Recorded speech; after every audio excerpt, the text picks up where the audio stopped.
उड़ना ही पड़ेगा, चाहे कितना काम रह रहा हो।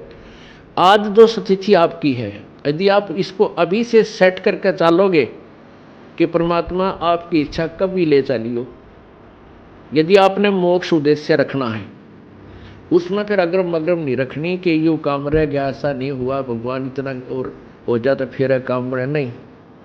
चाहे कभी कहे परमात्मा, चालन की तैयारी करनी पड़ेगी आपको। तो आपने यहाँ से तो जाना ही पड़ेगा। यदि आप श्रद्धा नहीं हटाओगे, यहाँ से आस्था नहीं हटाओगे, तो भी मृत्यु होगी, तो यहीं आ जाओगे। इस ज्ञान को आधार बना के और परमात्मा को साक्षी रख के जब भी चालन की तैयारी आवे, तमें किसी समय आ जा, सहर्ष चल पड़े कि कभी ना कभी तो पीछा यहाँ से छुटवाना ही पड़ेगा। मान लीजिए आप परमात्मा के मार्ग पर लगे हुए हो और आपके साथ कोई ऐसी घटना, वैसे तो मालिक घटना नहीं देता जल्दी सी, वो भी आपकी कोई त्रुटि होगी या परमात्मा की कोई और रजा होगी, उसमें वो आपके हित में ही होगी। जैसे जिसको हम अकाल मौत कहते हैं, तो यहाँ पहले तो अकाल मौत आपकी होगी नहीं, और होगी तो घनी आपके ऊपर मेहर होगी, कोई विशेष कृपा होगी, या आपका नाम टूट चुका हो। प्रथम तो अकाल मृत्यु होगी नहीं, इस मालिक के चरणों माने। इसके हाथ में है, मासा घटे ना चल बढ़े, विधना लिखे तो लेख, और साचा सतगुरु बैठ कर फूट मार दे देख। ये वो परमात्मा है जिस लिखे हुए लेख को, प्रारब्ध को कोई भी चेंज नहीं कर सकता। ये परमेश्वर कबीर देव उसको चेंज कर सकता है, होने को बदल सकता है। तो ये तो उसके साथ होगा तो हृदय से, तन मन धन से कोई मर्यादा भंग नहीं करता है, प्रभु के चरणों में लगा हुआ। और दूसरे तो परमात्मा के चरणों में लगे हुए हैं और परमात्मा की कुछ और रजा है कि कई कारण हो जाते हैं पुण्यात्माओं, तो उसको ऐसे अकाल मौत, वो स्वयं ही अकाल मौत मृत्यु करेगा उसकी, और तुरंत ही उसको दूसरा जीवन देकर पार करेगा। वो उसने अपनी आत्मा को देखना है। हम तो अपना स्वार्थ देखें। जैसे किसी की माँ मर जा, चाहे 70 साल की हो रही है, तो याद आवे है कि भाई पाछी बालक खिलाव थी, पोत्या ने राजी राखे थी, घर की रुखाड़ करे थी, ये बना मरे तो बढ़िया है। तो हम तो अपने स्वार्थ ने कर रहे हैं। जय उस माता जी का हो जा बीमारी, कोई रोग हो जा, 10 लाख जा, खाट पे लेट जाओ, तो हफ्ते अंदर हाथ जोड़ लेंगे सारे, है भगवान माँ की माटी उसंगवा ले, परमात्मा इसने उठा दे।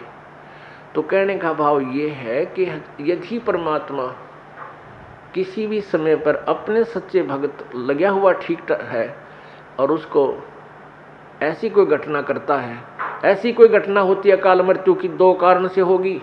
या तो आपका नाम खंड हो चुका है, उसने आपको काल ले गया, या परमात्मा अपने हिसाब से वहाँ से तुरंत दूसरा जन्म देकर आपको पार करेगा। अपने आत्मा, हम जैसे दीर्घ रोग है हमारे को जन्म और मृत्यु का एक दीर्घ रोग है, ये कैंसर हो रही है। ये प्रभु का हॉस्पिटल है, ये सतलोक आश्रम बरवाला एंड करो था। जब आप इस हॉस्पिटल में प्रवेश पा लेते हो और आपने उद्देश्य ये होना चाहिए कि मैं इस रोग से मुक्ति पाऊं, तो यहाँ फिर डॉक्टर ने देखना है। जैसे डॉक्टर के पास आप चले गए, आप भयंकर रोगी हैं, फिर डॉक्टर ने ही करना है जो करना है, मरीज की नहीं चलती। वहाँ पर मरीज की कोई राय नहीं ली जाएगी। डॉक्टर जब चाहोगा इंजेक्शन लाओगा, जब चाहो उसका एक्सरे करेगा, जब उसकी रिपोर्ट लेगा, ब्लड चेक करेगा, ग्लूकोज चढ़ावेगा, इंजेक्शन लगाएगा, और हो सकता है किसी कारण से टांग भी काटनी पड़ जा जीवन बचाने के लिए, तो वो टांग भी काटेगा।